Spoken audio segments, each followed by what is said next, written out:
Subscribe कीजिए ध्येय IAS channel को और बेल आइकन को दबाइए लेटेस्ट वीडियो सबसे पहले देखने के लिए।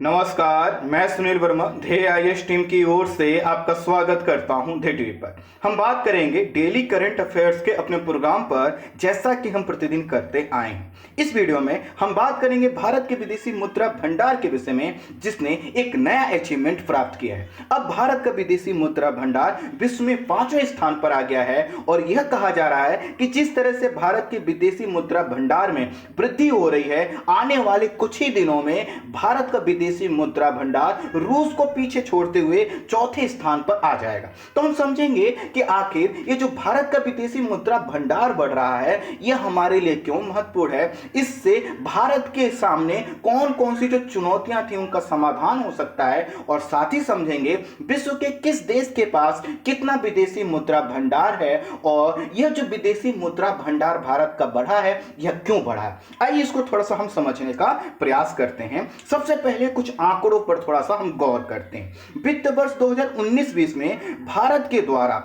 लगभग 525 अरब अमेरिकी डॉलर अर्थात 525 बिलियन अमेरिकी डॉलर का क्या किया गया, निर्यात किया गया, जबकि इसी समय क्या किया गया, लगभग 600 बिलियन अमेरिकी डॉलर का आयात किया गया। तो इस तरह से आपने देखा कि 2019-20 के वित्तीय वर्ष में हम लोगों ने क्या किया, आयात ज्यादा किया, और जब हम आयात ज्यादा करते हैं तो इससे जो हमारा व्यापार है, जो कि विदेशी व्यापार है, वह किस रूप में नजर आता है, वह घाटे के रूप में नजर आता है। विदेशी व्यापार घाटा का मतलब क्या है कि हम जितना आयात कर रहे हैं उससे कम क्या कर रहे हैं, निर्यात कर रहे हैं। दूसरे शब्दों में, अगर हमारा निर्यात जो है कि क्या है, कम है, आयात ज्यादा है, तो हमारा जो व्यापार है वह घाटे में रहेगा। जैसा कि 2019-20 में भी हमारा जो व्यापार है वह घाटे में रहा था और लगभग 70 से लेकर 75 अमेरिकी डॉलर, और यह जो डॉलर है किसमें, अरब में है अर्थात बिलियन में है,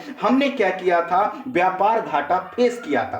तो इससे यह पता चलता है कि हम जितना आयात कर रहे हैं उससे कम निर्यात कर रहे हैं। अब जब हम किसी देश से या किसी भी व्यक्ति से जो हमारे देश से बाहर है उससे सामान का आयात करते हैं, तो हमें क्या करना होगा, उसका भुगतान करना होगा। भुगतान करने के लिए हम क्या करेंगे, रुपया लेकर जो है कि आरबीआई या उसके द्वारा गठित संस्था के पास जाएंगे, हम उनसे कहेंगे हमें डॉलर की आवश्यकता है या फिर यूरो की आवश्यकता है, अर्थात अंतरराष्ट्रीय मुद्रा की आवश्यकता होगी जिसमें हम उस व्यक्ति को भुगतान कर सकें। स्वाभाविक है, जब हम वहां पर पैसे लेकर, रुपए लेकर जाएंगे तो हमारे रुपए वह ले लेंगे और हमें अंतरराष्ट्रीय मुद्रा क्या करेंगे, दे देंगे। क्योंकि अगर अंतरराष्ट्रीय आप व्यापार को देखें तो सर्वाधिक जो व्यापार होता है वह डॉलर में होता है। इसी के कारण हर देश का जो सेंट्रल बैंक होता है वह अपने पास एक अच्छा खासा अमाउंट विदेशी मुद्रा का रखता है, और उस विदेशी मुद्रा में अगर देखा जाए तो डॉलर का अनुपात बहुत ज्यादा होता है, क्योंकि डॉलर में क्या होता है, हम आयात और निर्यात ज्यादा करते हैं। इससे ये चीज समझ में आ गया कि भारत अगर आयात ज्यादा कर रहा है तो उसको क्या करना होगा, भुगतान के लिए अधिक विदेशी मुद्रा की जरूरत होगी। और दरअसल ऐसा भी नहीं है कि हम एक दो देशों से आयात करते हैं। अगर देखा जाए तो लगभग 140 से लेकर 150 देशों से हम हर साल लगभग 6000 से 7000 वस्तुओं अर्थात कमोडिटी का क्या करते हैं, आयात करते हैं। अब इतने देशों से जब हम आयात कर रहे हैं तो हर देश को क्या करेंगे, हम अपना रुपया नहीं दे सकते या कोई एक करेंसी नहीं दे सकते, तो हमें क्या करना होगा, कई तरह की करेंसी रखनी होती है। और हम जब भुगतान करने की बात आएगी तो हमारे पास कई तरह के जब विकल्प होंगे तो हमें कभी भी आयात के लिए सोचना नहीं पड़ेगा। इसीलिए अधिकांश जो व्यापार हम लोग करते हैं डॉलर, यूरो, येन और युआन जैसी मुद्राओं में करते हैं। ठीक यही कंडीशन हर देश पर लागू होती है और प्रत्येक देश अपनी देनदारी के लिए क्या करता है, अर्थात आयात और निर्यात के लिए वह क्या करता है, इन्हीं मुद्राओं का प्रयोग करता है और प्रत्येक देश अपना जो विदेशी मुद्रा भंडार है उसको बनाता है और उन्हें इन्हीं मुद्राओं को रखता है। विदेशी मुद्रा भंडार, अब इसको थोड़ा इसका डेफिनेशन समझ लीजिए, ये क्या है, तो किसी देश के केंद्रीय बैंक के द्वारा रखी गई वह धनराशि या फिर वह अन्य कोई एसेट्स हो सकते हैं, परिसंपत्तियां हो सकती हैं जिसका प्रयोग हम क्या करें, भुगतान के लिए करें, अर्थात आयात के लिए करें। जैसे कि मान लेते हैं, इसको आसान शब्दों में जैसा कि हमने समझाया कि हमें यह क्या करना, विदेशी मुद्रा भंडार इसलिए रखना है जिससे हम क्या कर सकें, भुगतान कर सकें। और स्वाभाविक है भुगतान हम किस चीज का करेंगे, अगर हमने उधार लिया है, हमने कोई सामान खरीदा है या हमको किसी को पैसा देना है, तो अगर कोई एसेट्स जो है कि इस तरह यूज हो सकता है तो क्या होगा, विदेशी मुद्रा भंडार का भाग होगा।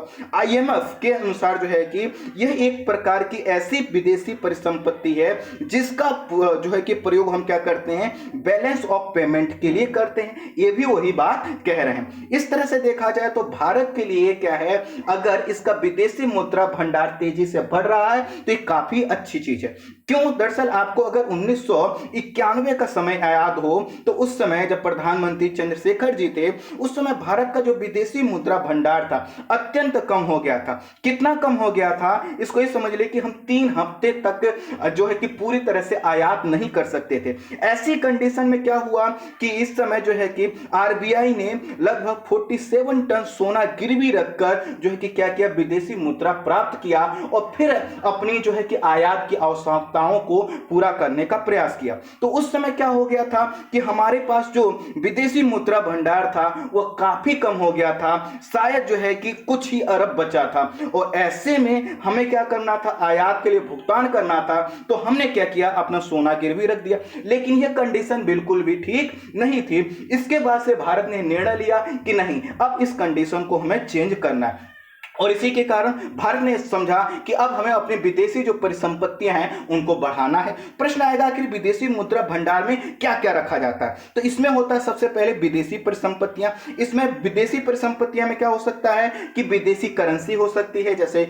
डॉलर हो सकता है, यूरो हो सकता है, येन हो सकता है, कोई भी अंतर्राष्ट्रीय मुद्रा जो हम रखना चाहें वो हो सकता है, या फिर विदेशी कंपनियों के शेयर हो सकते हैं। अब विदेशी कंपनियों के शेयर हैं तो हम उन शेयर को बेचेंगे तो हमें क्या होगा, विदेशी रुपया ही तो मिलेगा, तो भी क्या इसी का भाग। ठीक इसी तरह से अगर किसी विदेशी कंपनी के बॉन्ड है, डिवेंचर है, तो इसमें आते हैं। तो विदेशी जब परिसंपत्तियां हम यूज करें तो इसका मतलब उस प्रकार के एसेट्स जिसको हम बेचेंगे तो क्या होगा, विदेशी करेंसी हमको प्राप्त हो जाएगी। इसके अलावा इसमें क्या होता है, गोल्ड का रिजर्व रखा जाता है जो कि कम ही होता है, एसडीआर होता है, स्पेशल ड्रॉइंग राइट्स होता है और आईएमएफ के पास रिजर्व ट्रेंच। तो इन 4 चीजों को मिलाकर किसी देश का विदेशी मुद्रा भंडार सामान्यतः बनता है। भारत का भी इसी तरह से बनता है। अगर आप समांतर विदेशी मुद्रा भंडार को देखें तो आपको पता चलेगा जो सर्वाधिक इस विदेशी मुद्रा भंडार में जो योगदान होता है वह होता है डॉलर का, और कितना होता है, लगभग 62%। उसके बाद जो इसका स्थान आता है वह यूरो का आता है और उसके बाद 4.9% येन का आता है। अर्थात अगर विदेशी जो मुद्राएं हैं उनमें सबसे ज्यादा योगदान अगर देखने को आपका मन करे तो उसमें किसका योगदान सबसे ज्यादा दिखाई देगा, डॉलर का होगा, क्योंकि अधिकांश देश इसको एक्सेप्ट करते हैं, इसमें व्यापार करते हैं। तो भारत में आरबीआई को विदेशी मुद्रा भंडार को नियंत्रित करने की जिम्मेदारी दी गई है। इसीलिए आपने देखा होगा आरबीआई क्या करता है, डॉलर की खरीद और बिक्री करता है। तो डॉलर की खरीद और बिक्री क्यों करता है, प्रश्न आएगा। दरअसल यह इस वजह से करता है कि अगर देखता आरबीआई को लगता है कि अब हमारे यहां ज्यादा निवेश आ रहा है, अर्थात जो विदेशी लोग हैं, विदेशी कंपनियां हैं, ज्यादा पैसा लेकर, विदेशी पैसा लेकर आ रही हैं, तो आरबीआई क्या करता है, अगर डॉलर ज्यादा फ्लो हो रहा है या विदेशी मुद्रा कोई ज्यादा आ रही है तो क्या करता है, खरीद लेता है। और जब बाजार में आरबीआई को लगता है कि अब विदेशी मुद्रा की जो है अर्थात डॉलर और यूरो की मांग ज्यादा है और उसकी आपूर्ति कम है, तो अपने पास से क्या करते हैं, बेच देता है। इससे क्या होता है कि जो विदेशी मुद्रा के सापेक्ष हमारी मुद्रा का मूल्य है, जिसको आपने सुना होगा कि विदेशी मुद्रा के सापेक्ष भारतीय मुद्रा का कमजोर होना या फिर मजबूत होना वह संतुलित रहता है, क्योंकि अगर भारतीय मुद्रा ज्यादा कमजोर होगी या ज्यादा मजबूत होगी, दोनों ही कंडीशन क्या है, ठीक अर्थव्यवस्था के लिए नहीं माने जाते। इसलिए आरबीआई क्या करता है कि जो डॉलर का प्रवाह है या अन्य विदेशी मुद्राओं के प्रवाह को थोड़ा सा रेगुलेट करने का प्रयास करता है। तो अब क्या हुआ है, जैसा कि हमने बताया, भारत का विदेशी मुद्रा भंडार अब क्या हुआ है, 600 अरब डॉलर अर्थात 600 बिलियन डॉलर के टारगेट को क्रॉस कर गया है और 605 बिलियन डॉलर का हमारे पास विदेशी मुद्रा भंडार है। अगर हम पिछले साल 5 जून को देखें तो हम लोगों ने 500 अरब डॉलर के टारगेट को प्राप्त किया था। इस तरह से लगभग एक साल में हम लोगों ने क्या किया है, 100 बिलियन डॉलर से अधिक की वृद्धि अपने जो है कि विदेशी मुद्रा भंडार में कर ली है। इस विदेशी मुद्रा भंडार में जो सबसे ज्यादा हम लोगों ने बढ़ाया है वह है डॉलर अर्थात विदेशी परिसंपत्ति, डॉलर यूरो को मिलाकर। तो इसमें विदेशी परिसंपत्तियों में अगर देखा जाए तो इसका योगदान कितना है, 560 बिलियन डॉलर का। अगर उसके बाद देखें स्वर्ण का, तो स्वर्ण के भंडार में हमारी थोड़ी कमी आई है, लगभग 50 करोड़ डॉलर की हम लोगों ने कमी की है। बावजूद इसके 37.6 जो है कि बिलियन डॉलर का अभी हमारे पास स्वर्ण भंडार भी है। एसडीआर जो है वो थोड़ा सा 1.5 अरब डॉलर का है, वह कम है। और जो आईएमएफ के पास रिजर्व ट्रेंच होता है वह कितना है, 5 बिलियन डॉलर है। इन सभी को जोड़ेंगे तो लगभग 600 बिलियन डॉलर का एसेट्स आपको दिखाई देगा। भारत से आगे इस समय जो है कि चाइना है, जापान है, स्विट्जरलैंड है और रूस है, और भारत क्या है, 5वें स्थान पर है। अमेरिका का जो स्थान है वह 21वां है। और अगर देखें तो जिस तरह से हम लोग विदेशी मुद्रा भंडार में वृद्धि कर रहे हैं, तो आने वाले 10 से 15 दिनों में ही हम क्या करेंगे, जब अपने विदेशी मुद्रा भंडार में लगभग 200 बिलियन डॉलर को ऐड कर देंगे तो रूस को भी हम क्या करेंगे, पीछे छोड़कर चौथे स्थान पर आ जाएंगे। लेकिन तीसरे स्थान में आने पर हमें समय लगेगा, क्योंकि तीसरे स्थान पर स्विट्जरलैंड और उसका जो विदेशी मुद्रा भंडार है 1070 बिलियन डॉलर का है। प्रथम स्थान पर है चाइना और उसका जो विदेशी मुद्रा भंडार है 3330 अरब डॉलर का है। दूसरा स्थान जो है कि वो जापान का है और जापान 1378 जो है कि अरब या बिलियन डॉलर के साथ जो है कि तीसरे स्थान पर है। तो इस तरह से जो यह विदेशी मुद्रा भंडार की कंडीशन आप देख रहे हैं। अब क्यों बढ़ रहा है इसको समझिए। तो हो क्या रहा है कि भारत में विदेशी कंपनियों और लोगों के द्वारा अधिक पैसा लाया जा रहा है, निवेश किया जा रहा है, क्योंकि उनको एक अच्छा निवेश का डेस्टिनेशन यह दिखाई दे रहा है।